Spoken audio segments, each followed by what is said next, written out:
13 Reasons Why. 13 Reasons Why is an American drama mystery web television series based on the 2007 novel 13 Reasons Why by Jay Asher and adapted by Brian Yorkey for Netflix.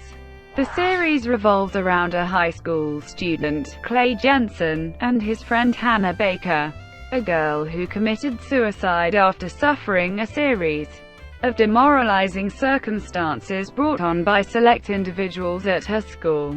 A box of cassette tapes recorded by Hannah before her suicide details 13 reasons why she ended her life. Diana, Son and Brian Yorkey serve as co-showrunners on the series. The first season consists of 13 episodes. The series is produced by July Moon Productions, Kick to the Curb Productions, Anonymous Content and Paramount Television. Originally conceived as a film set to be released by Universal Pictures with Selena Gomez in the lead role, the adaptation was picked up as a television series by Netflix in late 2015. Gomez serves as an executive producer.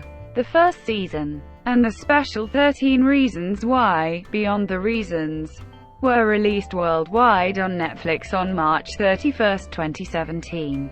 The series has received largely positive reviews from critics and audiences, who have praised its subject matter and casting, particularly the two leads, Dylan Minnette and Catherine Langford. It has attracted controversy from some over the series' graphic depiction of issues such as suicide and rape, along with other mature content. In May 2017, it was announced that the series had been renewed for a second season, scheduled to premiere in 2018. Premise: teenager Clay Jensen returns home from school one day to find a mysterious box lying on his porch. Inside, he discovers 7 double-sided cassette tapes recorded by Hannah Baker, his classmate and unrequited love, who tragically committed suicide 2 weeks earlier. On tape, Hannah unfolds an emotional audio diary detailing the 13 reasons why she decided to end her life. Her instructions are clear: each person who receives the package is one of the reasons why she killed herself. And after each person has completed listening to the tapes, they must pass the package on to the next person. If anyone decides to break the chain, a separate set of tapes will be released to the public. Each tape is addressed to a select person in her school, and details their involvement in her inevitable suicide. Recurring: Brian Darcy James as Andrew, Andy Baker, Josh Hamilton as Matt Jensen, Michelle Celine as Courtney Crimson, Steven Silver as Marcus Cole, Giona Alexis as Sherry Holland, Tommy Dorfman as Ryan Shaver, Sosie Bacon as Sky Miller, Brandon Lara Cuente as Jeff Atkins, Timothy Granaderos as Montgomery de la Cruz, Stephen Weber as Principal, Gary Bolenke, Gina as Pam Bradley, Mark Pellegrino as Sheriff's Deputy Standal, Joseph C. Phillips as Mr. Davis, Cindy Chung as Karen Dempsey, Henry Zager as Brad, Robert Gant as Todd Crimson, Wilson Cruz as Dennis Vasquez. Production: Universal Studios purchased film rights to the novel on February 8, 2011, with Selena Gomez cast to play the lead role of Hannah Baker.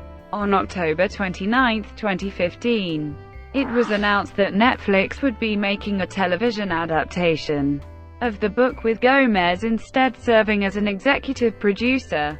Tom McCarthy was hired to direct the first 2 episodes. The series is produced by Anonymous Content and Paramount Television, with Gomez, McCarthy, Joy Gorman, Michael Sugar, Steve Golan, Mandy Teefey, and Crystal Labeland serving as executive producers.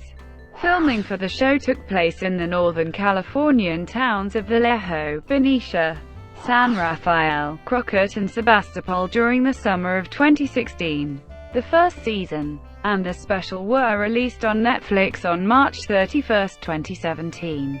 Therapy dogs were present on set for the actors, because of the intense and emotional content of the series.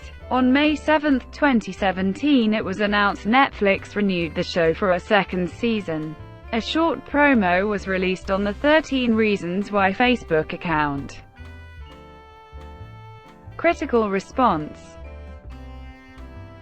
The show has received positive reviews from critics, with much of the praise for the show has been directed at the cast's performances, direction, story, visuals, improvements upon its source material, and mature approach to dark and adult subject matter. On review aggregator Rotten Tomatoes, the series has an approval rating of 86% based on 42 reviews, with an average score of 7.28.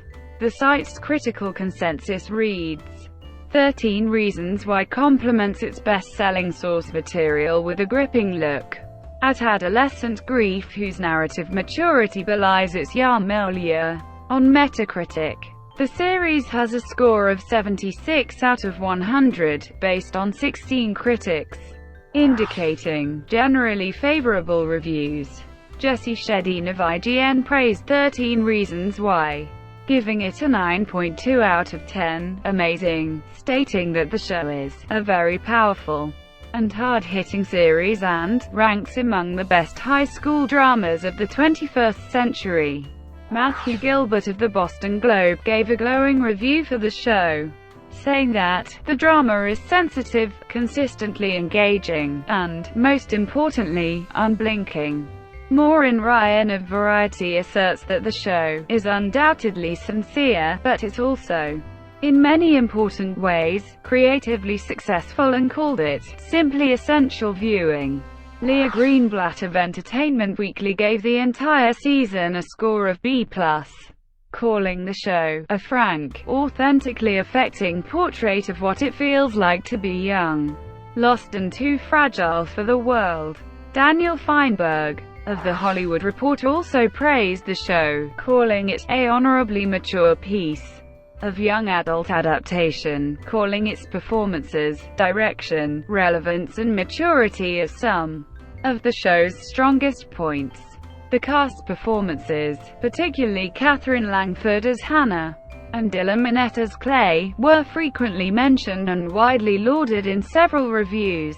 Shedeen of IGN praised the cast, particularly Minnette and Langford's performances, stating, "Langford shines in the lead role, and embodies that optimism and that profound sadness of Hannah's as well. Minnette's Clay is, by design, a much more stoic and reserved character, and does a fine job in what's often a difficult role." Gilbert of the Boston Globe praised the chemistry of Langford and Minnette, saying that, watching these two young actors together there is pure pleasure, while Shedeen of IGN also agreed, saying that they are often at their best together, channeling just the right sort of warm but awkward chemistry you'd expect from two teens who can't quite admit to their feelings for one another. Feinberg of The Hollywood Reporter also praises both actors. Langford's heartbreaking openness makes you root for a fate you know isn't possible. The actress' performance is full of dynamic range, setting it against Minnette's often more complicated task in differentiating between moods that mostly go from uncomfortable to gloomy to red-eyed, hygiene-starved despair.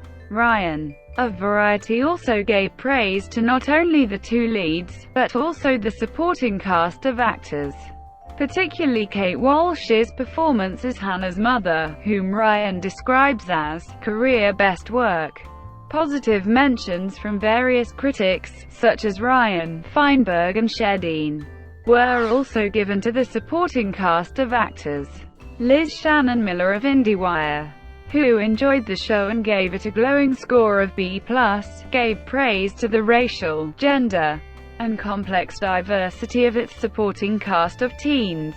Another aspect frequently mentioned within several reviews was the show's mature and emotional approach to dark and adult subject matter depicted in the show.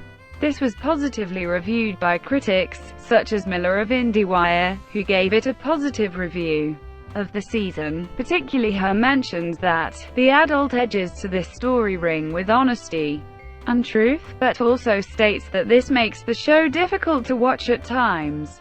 Feinberg of The Hollywood Reporter also states that the show is very difficult to watch at times, while Shedin of IGN states that the show is an often depressing and even uncomfortable show to watch, a pretty emotionally draining experience, particularly towards the end as the pieces really start to fall into place. Numerous critics also praised several aspects of the show. Feinberg praised the show's directors, saying, "A Sundance-friendly gallery of directors including Tom McCarthy, Greg Araki, and Carl Franklin keeps the performances grounded and the extremes from feeling exploitative." Meanwhile, Gilbert of the Boston Globe praises the storytelling. "The storytelling techniques are powerful, as it builds on the world established in the previous hour, as we continually encounter new facets of Hannah's life and new characters. The background on the show keeps getting deeper, richer." Conversely, the series has also received criticism over its portrayal of teen angst. Mike Hale of the New York Times wrote a critical review, writing, "The show doesn't make Hannah's downward progress convincing. It too often feels artificial, like a very long public service announcement." He also criticized the plot device that has Clay listening to the tapes one by one instead of all in one sitting like the other teens did, which Hale felt was unbelievable. "It makes no sense as anything but a plot device, and you'll find yourself, like Clay's antagonists, yelling at him to listen to the rest of tapes already." Writing for The Guardian, Rebecca Nicholson praised some aspects of the show, including the performances from Manette and Walsh, but was troubled by much of the plot, writing, "A storyline that suggests the love of a sweet boy might have sorted all this out added to an uneasy feeling that stayed with me." Nicholson was skeptical that the show would appeal to older viewers. Unlike other series set in high school such as Freaks and Geeks and My So-Called Life, it lacks the crossover wit of its forebears. It's too tied up in conveying the message that terrible behavior can have horrible consequences to deal in any subtleties or shades of feeling. It's largely one note, and that note is horrifying. "It has to get better," implores one student towards the end, but given its fairly open ending, an apparent Season 2 setup, it does not seem as if there's much chance of that happening. Washington Post television critic Hank Stuver wrote a negative review, finding 13 Reasons Why contrived and implausible. "There are 13 episodes lasting 13 super sullen hours, a passive-aggressive, implausibly meandering, poorly written, and awkwardly acted effort that is mainly about miscommunication, delivering no more wisdom or insight about depression, bullying and suicide than one of those old ABC after-school specials people now mock for being so corny." He also wrote that he found Hannah's suicide tapes a protracted example of the teenager who fantasizes how everyone will react when SHES gone. "The story strikes me as remarkably, even dangerously, naive in its understanding of suicide, up to and including a gruesome, penultimate scene of Hannah opening her wrists in a bathtub." David Wiegand of the San Francisco Chronicle gave the series a tepid review, saying that it was plagued by character inconsistencies, particularly Hannah. He praised Langford's stunning performance, but noted, "There are times when we simply don't believe the characters, when what they do or say isn't consistent with who we've been led to believe they are." At times, Hannah is self-possessed and indifferent at best to the behavior of the popular kids. At other times, though, relatively minor misperceived slights seem to send her into an emotional tailspin. No doubt, teenagers embody a constant whirl of conflicting emotions, but the script pushes the bounds of credibility here and there. He noted that overall, the series worked, the structure is gimmicky and the characters inconsistent. But there are still at least 13 reasons why the series is worthy. This show has also been praised for teaching how teens can have issues in real life, and how emotional concealment can lead to someone ending the life. Some people cared and loved Hannah, but instances and moments of pain and sadness pushed her to suicide. Hannah was treated differently by the people around her, and had this included experiences of bullying and rape. Social impact.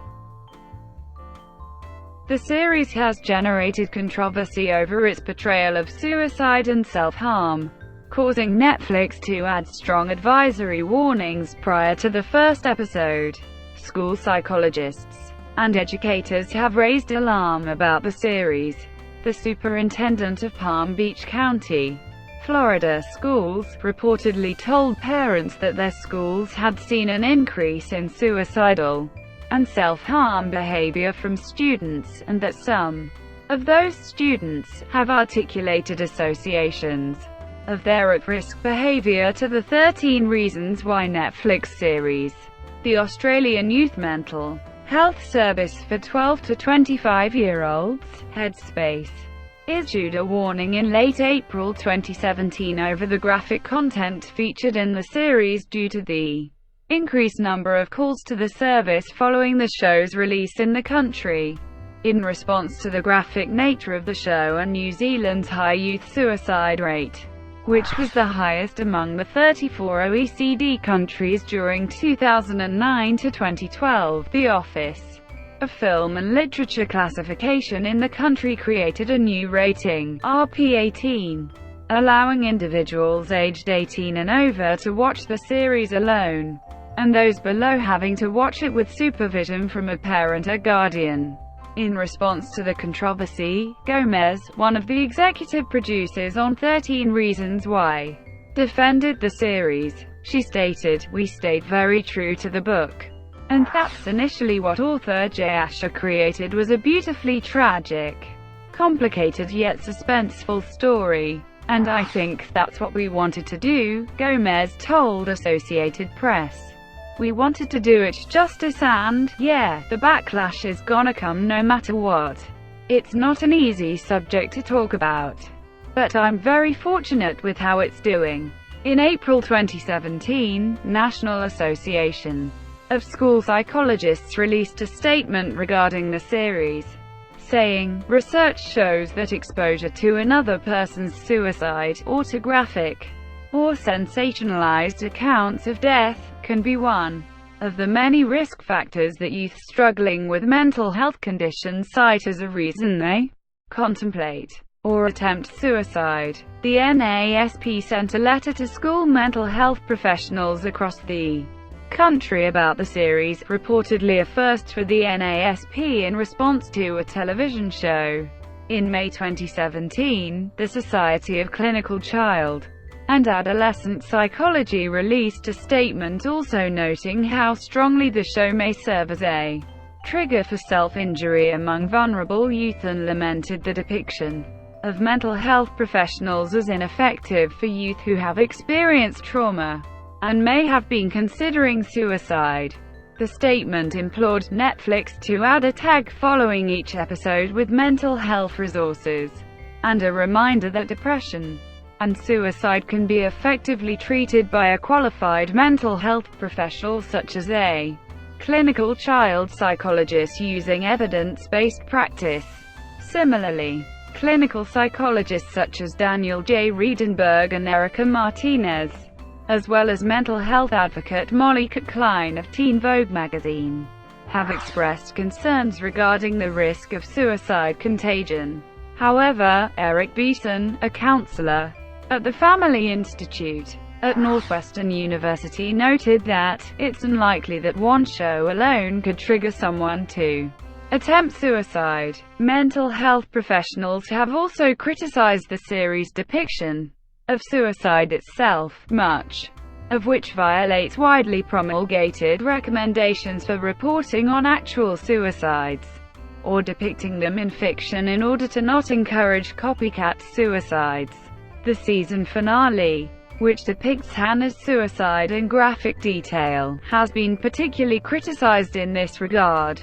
Nick Sheff, a writer for the show, has defended it as intended to dispel the myth that suicides quietly drift off, and recalled how he himself was deterred from a suicide attempt by recalling a survivor's account of how painful and horrifying it was.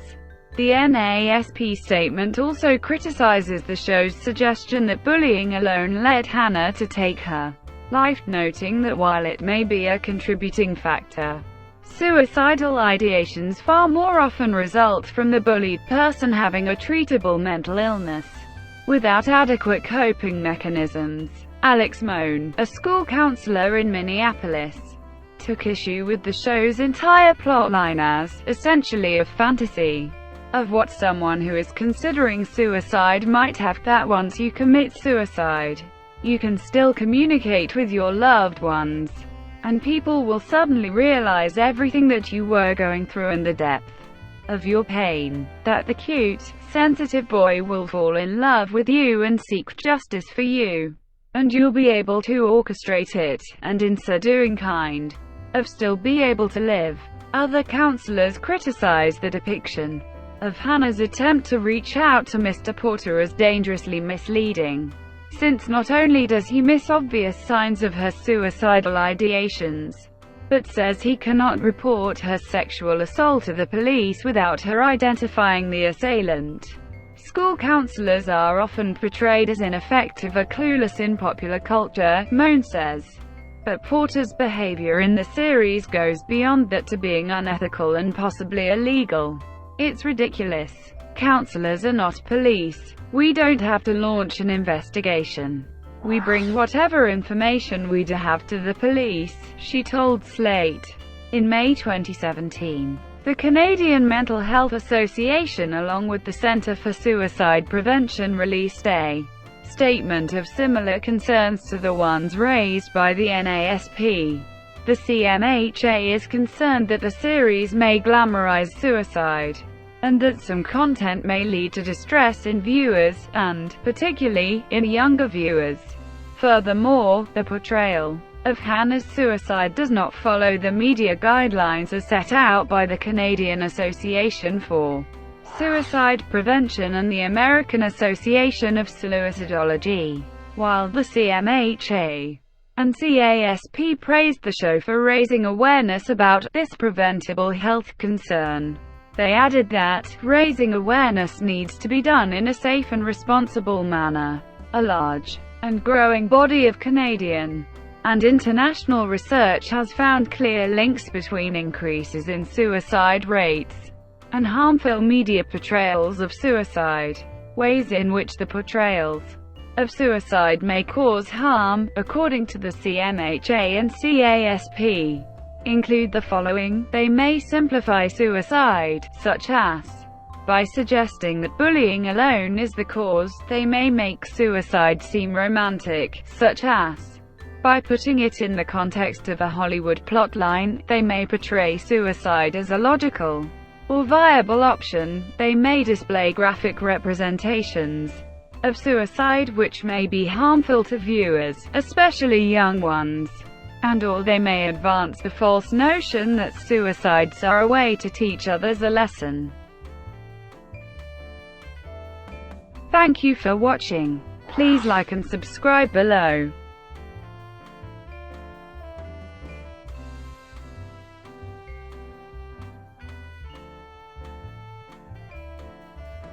Please like and subscribe below.